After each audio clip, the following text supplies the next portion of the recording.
Hello, dear fans, friends, and subscribers.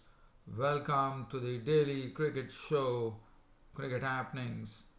On this Cricket Happening show, it's going to be talking about the Indian victory, which was always something like writing on the wall, as India registered their highest ever margin or in a test match as far as wins are concerned.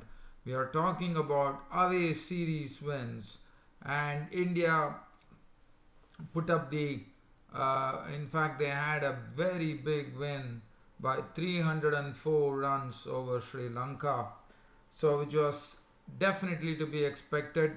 The rain gods did not come to the rescue of Sri Lanka, and India were the victors. And Virat Kohli went on to make his 17th Test century and his 10th as the captain of the team. They were given a target of 550 runs by Virat Kohli when the Indian captain declared, and it was the Sri Lankans were really put under the pump right away by the Indian spinners who operated in tandem, Ashwin and Jadeja, but I thought Sri Lanka were all out for 245 with only Karunaratne and Dickwala really making some impression, one could say. But so that is as far as India taking a 1-0 lead in the Test series against Sri Lanka. The other match, England versus South Africa. One was waiting for Toby Rowland-Jones to get his maiden 5-wicket haul in Test cricket, and he did it in his debut Test match. He became, since 2009, that was the last time when Graham Onions actually had a 5-wicket bag against the West Indies. But here it was after quite a long time that an England bowler on debut went on to take a scalp of 5 wickets on Test debut, and that man was Toby Rowland-Jones. Temba Bavuma, as expected, or one could say, did very well to see to it that South Africa did not follow on, as they finished on 175 all out. As far as England were concerned, with rain once again ruining proceedings, England on the third day at close of play were at 74 for 1, having lost the wicket of Alistair Cook to the bowling of Mark Ellis, bunny boy I would say. But Jennings and Wesley, the youngsters, really gave a good exhibition of batsmanship as they closed at 74 for 1. But first, we are heading towards the India versus Sri Lanka game, and I would be starting off by saying that India resuming at that overnight score of 189 for 3 with Virat Kohli and Rahane, and Rahane came in. Virat Kohli, it was only a matter of time as to when India were going to declare, and the declaration came very quickly with India adding some brisk runs in the morning. It was all over. Virat Kohli had reached his century. As soon as Virat Kohli touched his century, he needed 24 runs. He went there, 17th Test century, not out on 103 with 5 fours and 1 6. Rahane was not out on 23 of 18 deliveries with 2 fours. India applied the declaration at 240 for 3. I'm not going to go into the bowling figures of the Sri Lankans today, as there was no wicket that went today.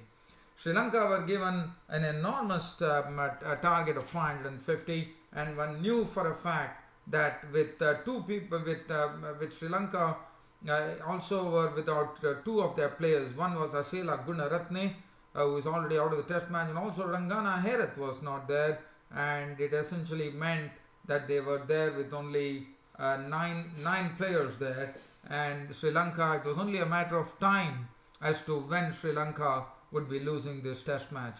So it all started off with Sri Lanka starting off with Karunaratne and Upul Tharanga.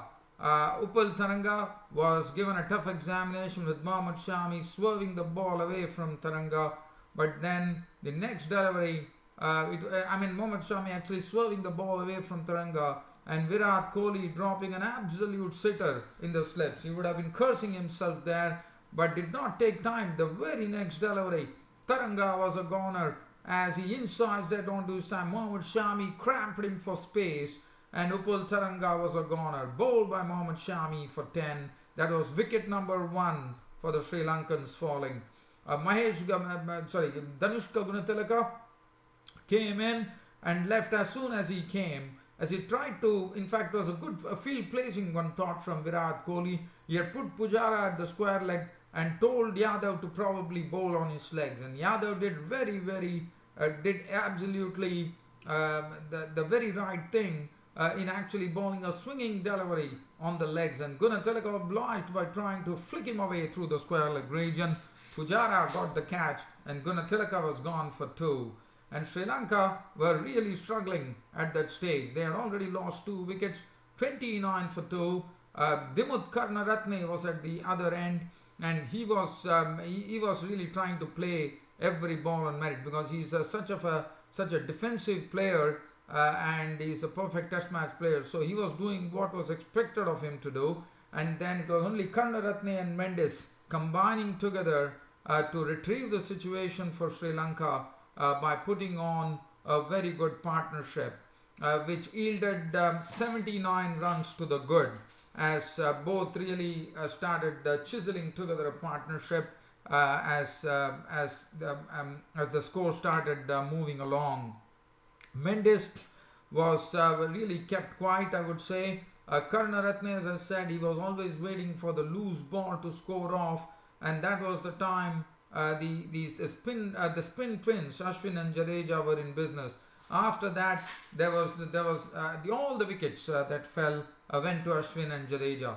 The first to go was Kushal Mendes. Now Kushal Mendes was caught behind by Saha off the bowling of Jadeja for 36 with 3 boundaries, which made the score 108 for 3. Angelo Matthews walked in. Angelo Matthews could not do much this time, as Jadeja actually took care of Angelo Matthews by getting him caught by Pandya for 2. So that was gone. After that, the Karnaratne needed someone to actually stay with him, and that came in the form of Niroshan Dikwala. Niroshan Dikwala, normally a very unorthodox player, but today he survived, I would say. It was not easy for him, but nevertheless, there was a 5th wicket partnership that ensued between Niroshan Dikwala and Karnaratne, which really gave some respectability to the Sri Lankan innings, as Dikwala went on. As you know, Dikwala is mostly an unorthodox player, but nevertheless he definitely was effective with his unorthodoxy, as he hit a few boundaries. He was the more aggressive of the lot there when Karnaratne and Dikwala were at the center. And then finally, when things were going on well and a 101 run partnership was added, Karnaratne was just inching towards his century, and that was the time Ravi Chandran. In fact, before that, Dikwala was the first to go. The stand was broken by Ravi Chandran Ashwin by getting Niroshan Dikwala caught behind for 67 with 10 boundaries. After that, Karnaratne, who was inching towards his century, was clean bowled by Ravi Chandran Ashwin for 97 with 9 boundaries. Dilruwan Pereira was there, but he had only 2 people for company, the tail-enders Pradeep and Kumara, but this time the tail did not wag. Nuwan Pradeep was gone for naught to the bowling of Ashwin. Jadeja brought an end to this Sri Lankan innings by getting Kumara for naught, which left Dilruwan Pereira not out on 21 with 3 boundaries. The Sri Lankans were all out for 245, and India registering their highest margin of victory in an away test, as it was a 304 runs margin by which India actually won the first test match to go 1-0 in this test series. As far as the bowling was concerned, the bowling, Mohammad Shami, 9 overs 1 for 43, Umesh Yadav, 9 overs 1 for 42, Jadeja 24.5 overs, 4 maidens, 71 runs and 3 wickets. Ashwin 27 4, 65 3, and Pandya 7 overs for 21. Pandya definitely gave some glimpses of reverse swing in his bowling, which was good to see. And as you know, Virat Kohli in his post-match press conference alluded to the fact that Hardik Pandya is someone he will always have in his team because he's a 100% guy, whether it be batting, bowling or fielding. And I think this is the beginning of a very good all-rounder for India, Hardik Pandya, who probably one would feel would take the place of the former Indian star all-rounder Kapil Dev in the future. Hardik Pandya is someone who now will play a regular part in the test matches as he brings his X factor into the fore. And Virat Kohli has also said that he could be the Ben Stokes for India. And what a victory for India. India having a big win over the Sri Lankans. So that is as far as the India-Sri Lanka game is concerned. The second test match starts on 3rd of August. And now we leave Sri Lanka and we move on to England versus South Africa. The England versus South Africa, it was day 3 here. And as you know, it was a matter of whether South Africa could go and avoid the follow-on after Toby Rowland-Jones ran riot through the England batting, through the South African batting order yesterday.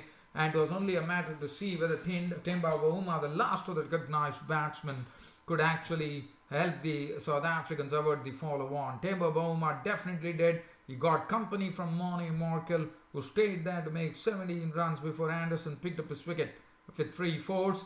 But it was Temba Bavuma who saw to it that South Africa did not follow on, as his contribution was 52 with 8 boundaries before Toby Rowland-Jones very deservedly got his maiden 5-wicket haul in his very debut test match. And that's a great feeling for a fast bowler to have got a 5-wicket bag in his very first test match in his career.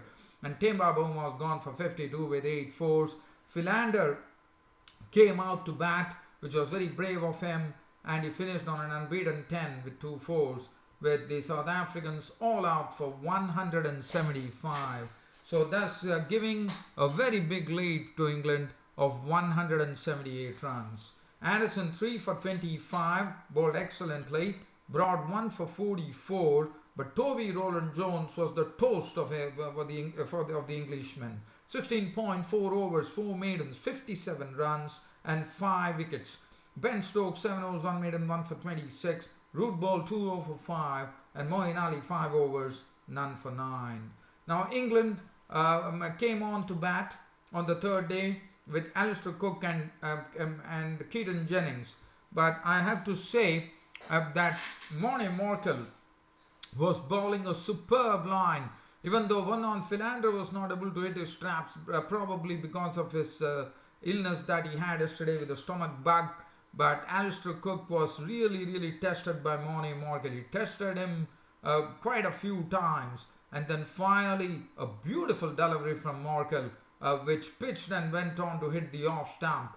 And Alistair Cook knew that Markel is someone with whom he always has a comeback. And it was good and it was some nice some saber rattling, I would say, because Moni Markel also probably, after test bowling that over, he probably said something to Cook, and then in the next delivery Cook was gone, and so that is what psychologically the talk can do to you. The psychological talk that he did to Cook really helped him, as Markel actually picked up his wicket on the next ball with a beautiful delivery. 7 overs, 7 runs with 1 boundary. Jennings and Wesley. Jennings definitely was given a testing time, and the problem for Keaton Jennings was he was able to play Markel very well, but Vernon Philander was his nemesis. But luckily for him, Vernon Philander was out of the attack, and that really enabled Jennings to really settle down. He got the company of Tom Wesley, the other youngster, and Tom Wesley, as he did in the first innings, never shy of actually going for his strokes, and one was really good to see that what a quick learner Tom Westley was, because he was negotiating the swing of Philander, and with the swing he was actually driving it through the offside region. It was a treat to watch Tom Westley.